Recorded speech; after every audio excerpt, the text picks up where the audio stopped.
Hi, good morning, students. Hope you are all doing good.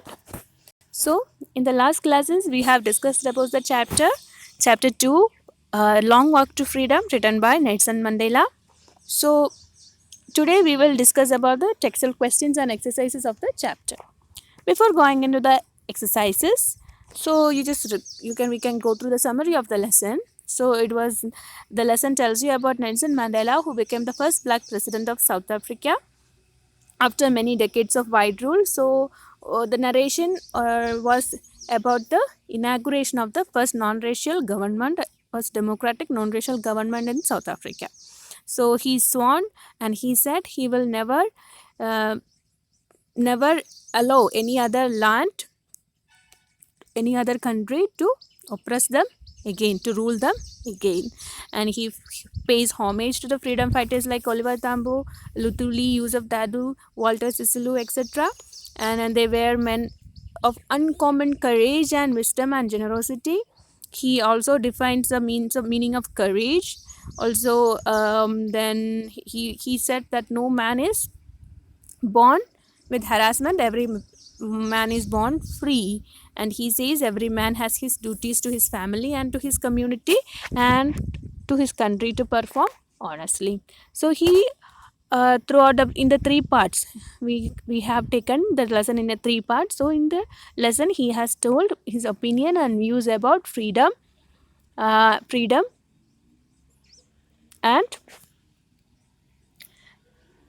the racial discrimination, and he talked too much about the racial discrimination that his country has to and the people have to suffer for a lot of years.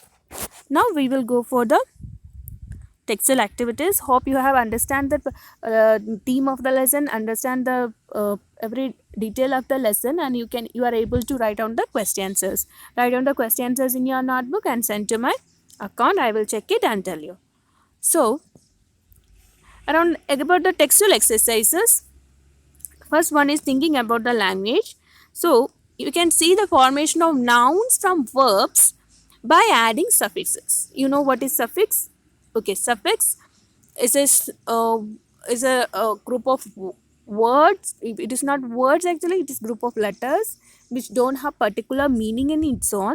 But when it is added to a word, it becomes a new word, or forms a new meaning. So here we are talking about suffixes. Suffixes are added at the end. Okay.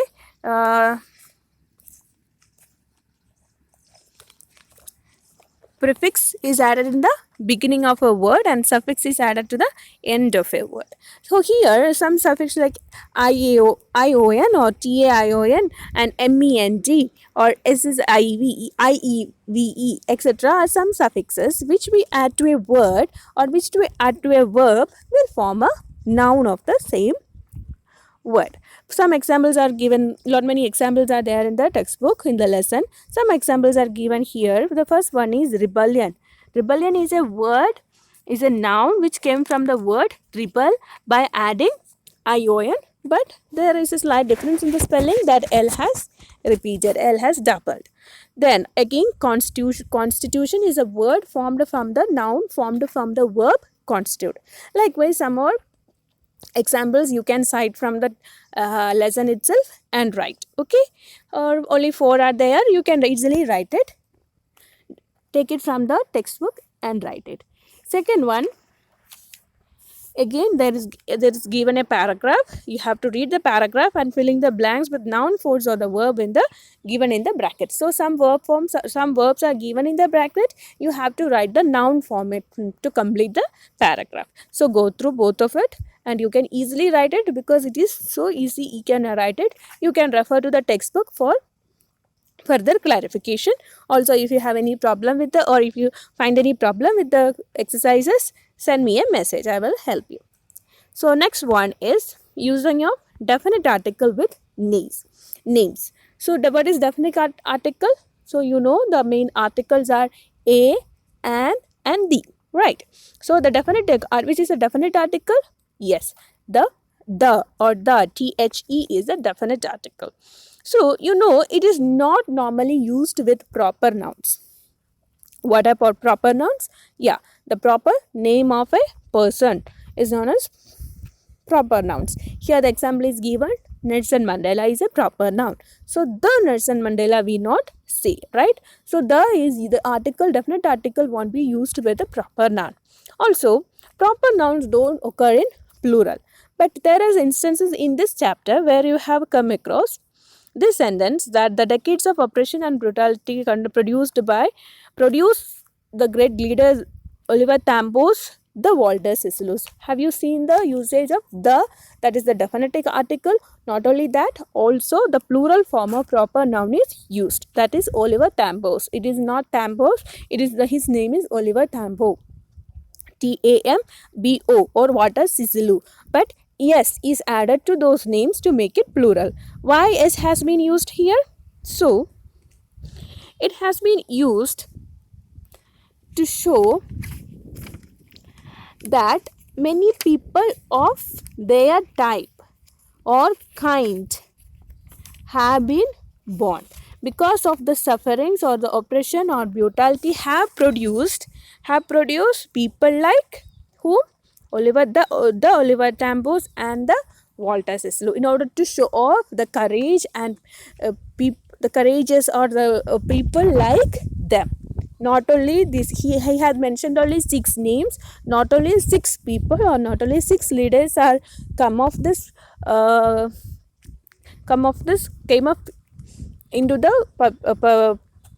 the public. Because of this reason, many leaders have come up in order to show that he has used the pronoun in a plural form and also use the definite article the. So here some exercises are given and you are asked to write the meaning of it. For example, Mr. Singh regularly invites the Amitabh Bachchans and the Shah Rukh Khan to his parties.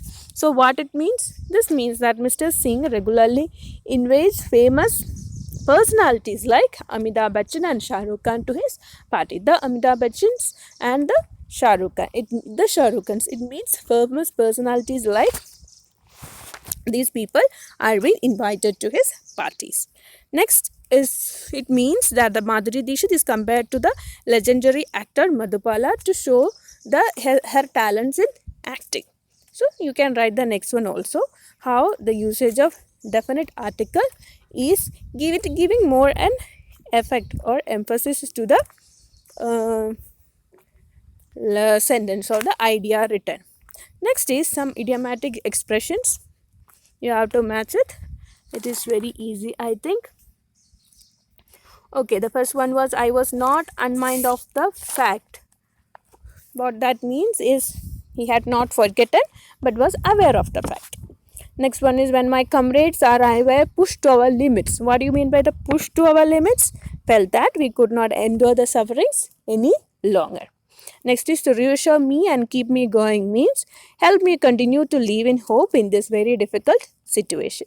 The basic and honorable freedoms of earning my keep. Earning my keep means earning enough money to live on. So these are the some of the idiomatic expression taken from your textbook. You can go through it. You will get the meaning very easily. Next, we will go into writing. In the writing part, we are discussing about contrast. What is a contrast? Contrast is a type of opposition between two objects, highlighted to emphasize their difference. So contrast means opposing, isn't it? In a sentence, we are putting forward opposite ideas. So this lesson has repeatedly contrast with past with the present and future. Contrast, the usage of contrast is there with past and future. So we can use coordinate clauses to contrast two views or emphasis or effect. So here some examples are given. First one is to complete the sentence using given phrases. Some phrases are given here. First one, I will tell you the first one and you can do the next. It requires such depth of oppression for what? To create such heights of character. Here the opposite contrasting ideas or images are depth of oppression, depth and height of character. These are the two opposite or to contrast used in the sentence. Is it clear to you? Yes. There is one more question for you. You have to find out the correct contrast from the textbook. Some sentences from the textbook itself is given. You just have to refer the textbook properly, read the textbook properly, and find out the contrast used in it. So hope you have understood the exercises. These exercises are just to make you read the textbook thoroughly and then understand the concept used in the textbook. So go through it, and any doubt or queries can be asked through personal number. That's all. Thank you.